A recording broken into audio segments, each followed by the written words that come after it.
Bine v-am găsit, albinuțe hărnicuțe! Și de data asta mă refer în special la albinuțele care roiesc prin facultăți, dar nu numai. Mi-ați cerut să fac câteva rețete rapide și ieftine pentru voi, dar necesitățile voastre sunt atât de diferite între ele, încât nu le-am putut acoperi pe toate. Dar nu-i problemă, dacă există suficient interes și feedback în comentarii, cu siguranță mai fac materiale de acest gen. Dar să revenim la propunerile de astăzi.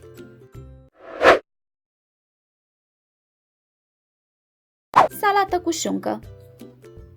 Ingrediente: 2-3 roșii mici sau o roșie mare, un castravete mic, un foarte mic ardei gras verde, o ceapă mică, un ou, o felie groasă de șuncă presată, o felie groasă de brânză telemea, opțional puțin pătrunjel, sare, ulei și oțet pentru dres salata. Mai întâi trebuie să fierbeți un ou tare. Pur și simplu aduceți apa la fierbere, apoi scufundați oul în ea cu ajutorul unei linguri. Dacă îi dați drumul de sus cu mâna, puteți să-l spargeți. Lăsați să fiarbă 10-11 minute din acest moment. Între timp, vă puteți ocupa de felierea legumelor.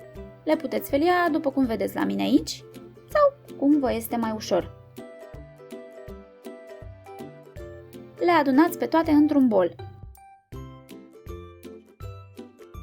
Ceapa este bine să o tăiați solzișori, cât mai subțiri. O bucată mare de ceapă crudă în salată nu e chiar foarte plăcută. Brânza și șunca tăiați-le cu bulețe, nu foarte mari. Adăugați-le și pe ele la salată. Puneți și puțin pătrunjel dacă aveți. Pătrunjelul este foarte sănătos, nu-l ocoliți. Vă voi arăta ce să faceți cu restul în următoarea rețetă.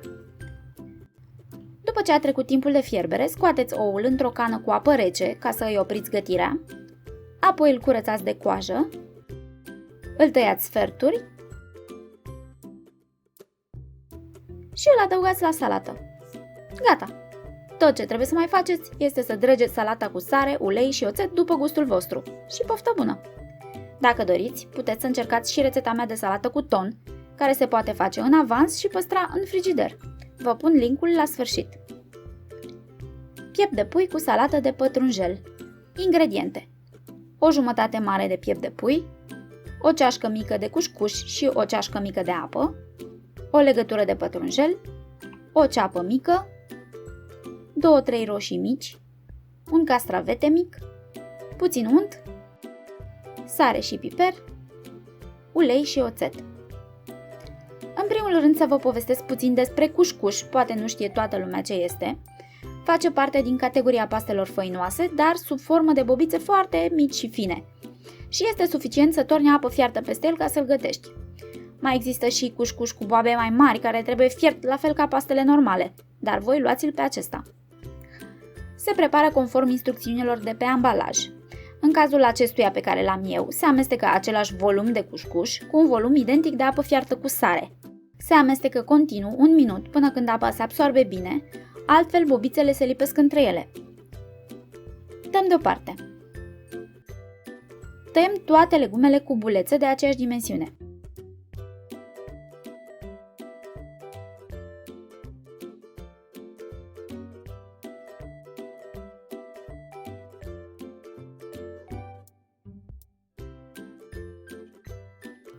De data aceasta am să folosesc doar 2 roșii mici.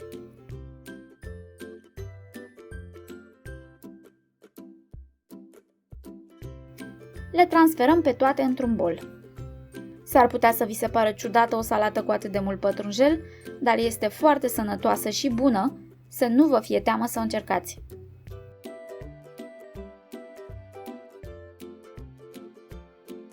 Adăugăm și cușcușul, care s-a umflat foarte mult.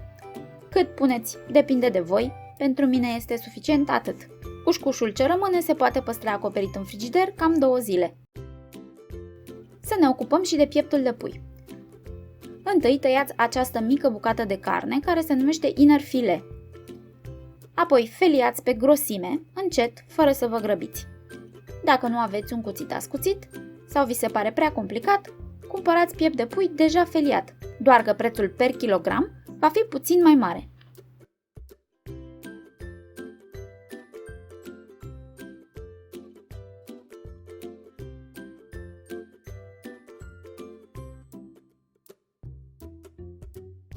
luați o pungă de plastic și îi tăiați baza și una din laterale.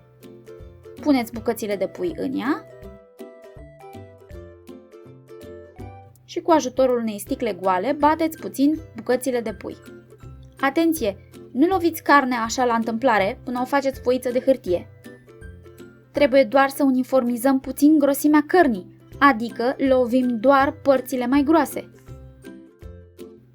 Puneți o tigaie pe foc mediu și lăsați-o să se încingă. Apoi adăugați 2-3 linguri de ulei în ea și plasați pieptul de pui. Nu aglomerați tigaia. În funcție de mărimea vasului vostru, puneți 1 sau 2 bucăți de carne, atât. Dacă puneți totul deodată, carnea nu mai prinde crustă, ci doar se fierbe în suc propriu, așa că mai bine prăjiți în 2 tranșe. Carnea se întoarce atunci când este gătită mai mult de jumătate pe prima parte, adică când face marginile acestea albe. Evident, pe cealaltă parte nu va trebui să țineți la fel de mult.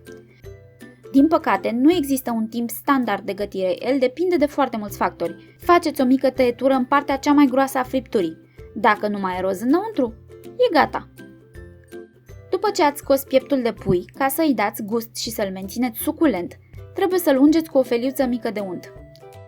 Puneți sare, piper dacă vreți și serviți alături de salata de pătrunjel. În momentul servirii, bineînțeles, veți drege salata cu sare, ulei și oțet, ca la orice salată care se respectă. Quesadilla cu pui. Ingrediente: o foaie de tortilla, carne de pui gătită de la o masă precedentă, un ardei gras mic, o roșie mică, puțină ceapă, dacă aveți puțin porumb din conservă, o bucată de brânză Gouda, aproximativ 80 de grame, sare și puțin ulei. Mai întâi aș vrea să precizez că cel mai bine merg pentru această rețetă foile de tortilla. Mai există în comerț și lipiile acelea pentru shawarma pe care le știți toți și acest fel de lipii turcești numite lavaș. Tortilla dă un rezultat mai bun. Cumpărați brânză Gouda, nu cașcaval, pentru că are textură mai cremoasă când se topește și nu este gumată și elastică. Brânza Gouda originală olandeză este scumpă, dar o să vedeți că există pe piață Gouda făcut autohton, aproape la același preț cu cașcavalul nostru. Ea trebuie rasă. Dacă nu dispuneți de o răzătoare normală, luați-vă din piață de la tarabele cu ustensile o răzătoare dintre aceasta minusculă care costă în jur de 3 lei. Treaba merge mai greu, dar vă ajută, asta e important. Dacă răzătoare nu e și nu e, cumpărați brânză Gouda, deja feliată pentru sandwich. Tăiem o ceapă solzișori subțiri și un ardei gras foarte mic, tot așa, ștraifuri subțiri. Punem într-o tigaie încinsă puțin ulei și călim acestea până se înmoaie bine și se pătrund. Nu durează mult, doar vreo 5 minute, dar trebuie să amestecați aproape continuu pentru că ceapa se va arde foarte repede.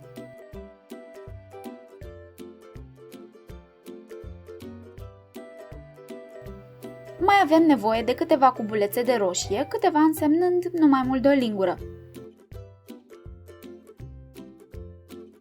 Eu folosesc piept de pui gătit, care a rămas de la rețeta precedentă, dar se poate folosi foarte bine pui la rotisor. După ce ați consumat pieptul și copanele, pe carcasă mai rămâne o grămadă de carne, pe care puteți să o adunați și să o folosiți aici, doar să nu uitați să-i puneți puțină sare. Pe jumătate de tortilla așezați un strat de brânză, un strat de legume călite, carne de pui, puteți pune mai multă sau mai puțină cum vă place, porumb, dacă aveți, nu e obligatoriu, și cubulețele de roșie. Terminați tot cu un strat de brânză. Iarăși, câtă brânză puneți e la alegerea voastră, dar nu uitați, dacă puneți multă carne, trebuie să puneți și multă brânză. Învelim cu cealaltă jumătate de tortilla. Se încinge din nou tigaia, dar cu focul mic spre mediu, nu mare. Se adaugă 2-3 linguri de ulei și se pune quesadilla. Se rumenește pe prima parte, apăsându-se din când în când, ca să capete coeziune. Apoi se întoarce și se rumenește cealaltă parte. Este important să nu aveți focul mare, iar quesadilla să petreacă minim 5 minute în tigaie, mai ales dacă ați făcut-o mai grăsană.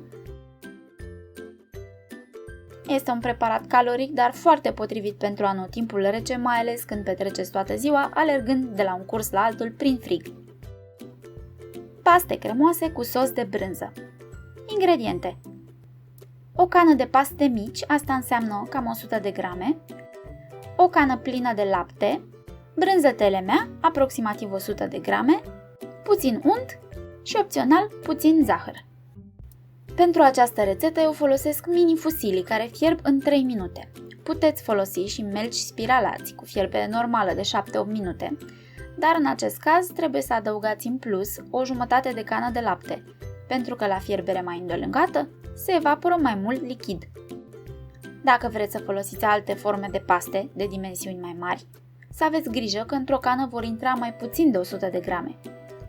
Așadar, punem laptele la fiert cu focul mic, pentru că el se arde foarte ușor.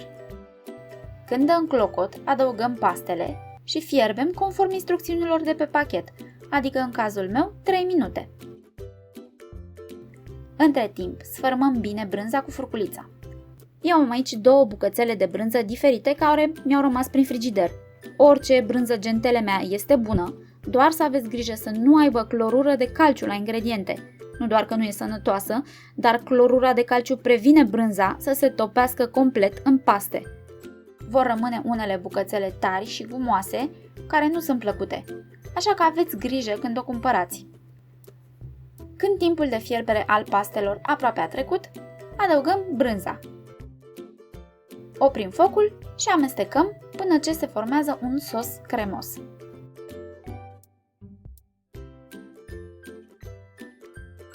Mai este nevoie doar de o bucățică mică de unt și pastele sunt gata de servit. Dacă sunteți însă ca mine, adică un fan al combinației dulce-sărat, mai puteți adăuga 2 linguri rase de zahăr. De fapt, dacă adăugați zahăr, puteți renunța la bucățica de unt. Sunt delicioase! Sandwich cald cu cârnat picant și ou. Ingrediente: aproximativ 150 de grame de cărnat proaspăt picant, o mini franzelă albă, un ou, puțină boia dulce, ketchup, câteva frunze de salată, puțin ulei și o jumătate de roșie. Cumpărați de la magazin cărnat picant proaspăt. Eu am aici aproximativ 150 de grame și m-au costat cam 3 lei. Scoateți carnea din membrană. Puneți la prăjit în puțin ulei, deoarece carnea va lăsa și ea grăsime. Și rumeniți bine pe toate părțile. Spargeți oul într-un castronel și amestecați-l cu un vârf de linguriță de boia dulce.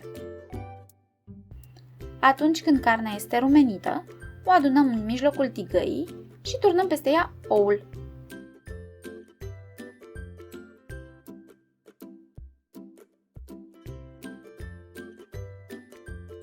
Aproape imediat el se va coagula și peste venim cu mini franzela despicată în 2. Foarte bine merg aici și chiflele pentru hot dog. După ce oul este complet gătit, închideți sandvișul ca pe o scoică și mai țineți puțin în tigaie ca să încălziți și baza și să o faceți puțin crocantă. Scoateți din tigaie, puneți puțin ketchup, câteva felii de roșie, aceasta e roșia care mi-a rămas de la quesadilla, câteva frunze de salată sau poate puțină varză tocată. Peste roșie am să presar puțină sare și cam atât. Este un sandwich cald foarte bun și hrănitor. Dragii mei, asta a fost pentru astăzi. Nu uitați că orice întrebări aveți legate de rețete, mi le puteți adresa la comentarii. Eu o să încerc să vă răspund cât de curând pot. În rest, sper să vă fie de ajutor aceste idei și să le puneți în practică cât mai curând. Numai bine și spor la învățat!